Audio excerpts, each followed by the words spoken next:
Hai guys, welcome to my channel, Mr. Jeff. Ya, kali ini saya berada di kolam renang nih. Tapi bukan untuk renang nih. Ya ini pemandangan yang cukup indah ya di kolam renang. Mumpung masih belum rame. Biasanya ramenya sore-sore gitu. Nah, tapi di sini saya tidak membahas kolam renang. Saya di sini membahas mengenai penipuan, ya. Penipuan kartu kredit. Sebenarnya penipuan kartu kredit ini tidak hanya saya yang mengalami, ya, banyak orang yang mengalami juga. Nah, cuman di sini mereka itu lebih rapi, ya, lebih rapi.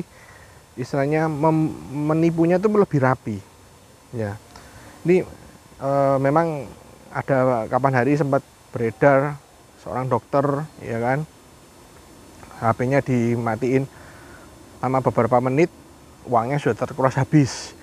Nah, makanya akhirnya saya mau men-share pengalaman saya, ya, karena kena tipu kartu kredit. Ya jumlahnya sih tidak terlalu banyak, cuma beberapa juta aja, tapi ya lumayan. Ya, jadi singkat cerita seperti ini. Pada saat itu ada CS dari bank tertentu, ya. Saya tidak menyebutkan nama bank dan juga kartu kredit dari bank mana, ya. CS dari, kita anggap aja bank A, ya. Kita anggap aja bank A, ya. Jadi CS dari bank A itu menelepon saya pada hari Rabu itu. Dia menelepon saya, Pak. Yang anehnya itu dia tahu nomor dari kartu kredit saya. Tapi waktu itu ya karena CS, ya saya pikir oh ya enggak apa-apa, enggak masalah kan. Nah, dia tahu nomor kartu kredit saya. Nah, yang kedua, dia menawarkan penambahan limit. Jadi dia menawarkan, Bapak limitnya kan sekian juta, ya kan. Apa mau dinaikkan enggak gitu. Nah, akhirnya karena saya pikir ya sudahlah, saya coba dinaikin ya kan. Siapa tahu lumayan gitu kan. Akhirnya dia bilang, ya sudah, saya setuju Mbak gitu. Saya setuju dinaikin. Ya.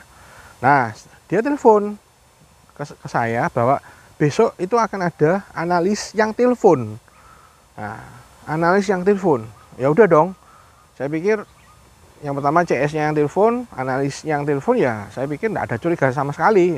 Ya udah Mbak, enggak apa-apa, besok telepon aja.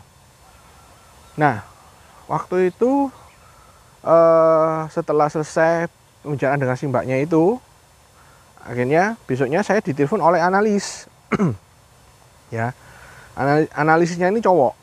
Yang tadi yang CS-nya itu cewek. Nah, analisnya itu pertama dia mengatakan, oh iya Bapak Jeffrey ini dan lain sebagainya mendapatkan kenaikan limit. Nah, dari data kita, istilahnya dia meyakinkan saya bahwa saya benar-benar ada kenaikan limit nih. Kenaikan limit dari kartu kredit. Nah, akhirnya setelah saya pikir kayak saya percaya aja ya. Nah, pertama dia minta OTP-nya. Itu yang pertama. Pak, nanti kalau ada SMS dari bank A ini, ya, minta tolong saya diberi tahu OTP-nya. Saya waktu itu nggak curiga sama sekali, belum curiga. Nah, setelah itu saya kasih OTP-nya. Memang benar di SMS. Nah, terus dia bilang, di sini Bapak itu akan mendapatkan voucher dari online shop. Ya, jadi saya tidak menyebutkan online shop-nya itu apa. Ya, saya mendapatkan voucher sejumlah beberapa juta dari online shop. Loh, saya mulai curiga. Loh, saya itu tidak pernah ikut online shop ini, tapi kenapa kok dapat voucher? Ya, itu saya curiga. Nah, yang terakhir, yang ketiga ini, ya, jadi yang pertama minta OTP, terus yang kedua saya dapat voucher. Nah, yang ketiga itu saya disuruh mematiin HP saya itu selama setengah jam Habis itu baru bisa dinyalain lagi.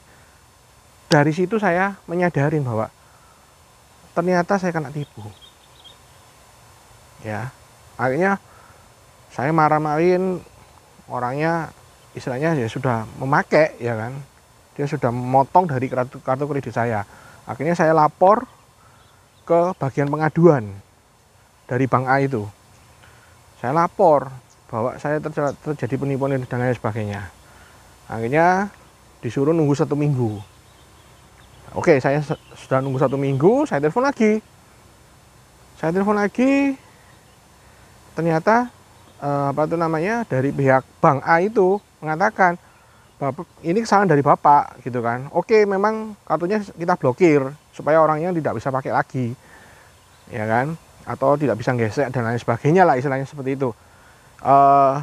Tapi untuk yang kemarin itu karena kesalahan dari saya, karena saya memberikan OTP ke orang tersebut. Akhirnya ya sudah, pihak dari bank tersebut mengatakan bahwa Bapak bertanggung jawab gitu kan.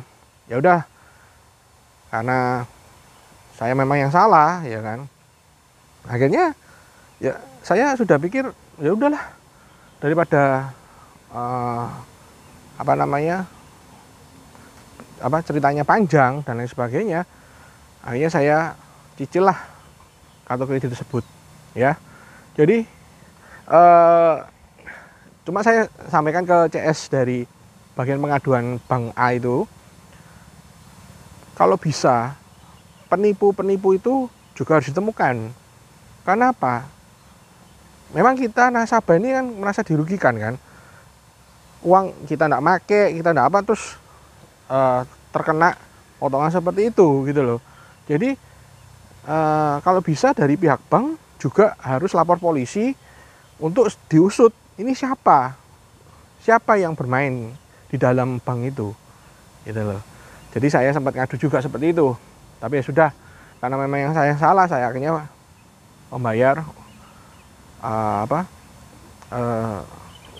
sejumlah uang itu, ya, yang saya kena tipu itu. Nah, tapi dengan dicicil lah, istilahnya seperti itu, ya. Jadi teman-teman dan semuanya yang melihat video saya, kita harus berhati-hati, ya. Baik itu yang punya kartu kredit, punya kartu ATM, tolong OTP, PIN, apapun itu, atau nomor yang ada biasanya di kartu kredit kan ada 3 angka di belakang, itu juga jangan diberitahukan, karena itu yang tahu hanyalah kita sendiri. Bahkan bila perlu, istri juga jangan tahu. Ya, nah ini hanya, ya, jadi ya intinya jangan memberikan sesuatu PIN atau OTP itu kepada orang yang kita tidak kenal, ya. Jadi semoga teman-teman, ya, atau siapapun yang melihat video saya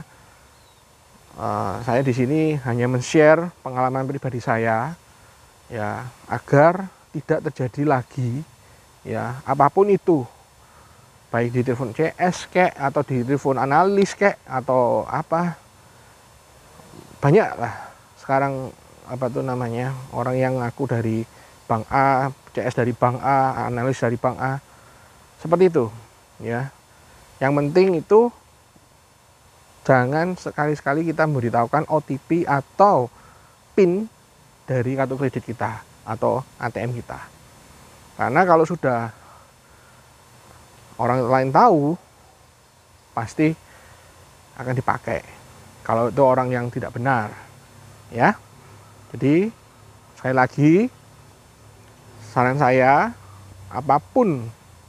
siapapun, ya, yang minta OTP atau PIN dari kita, tolong jangan diberitahukan, karena banyak sekali modus penipuan seperti yang tadi saya ceritakan. Oke, sekian video dari saya. See you. Wah.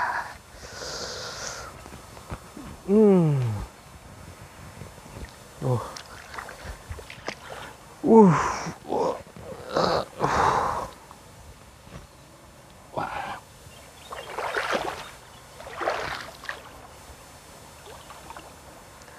Nice.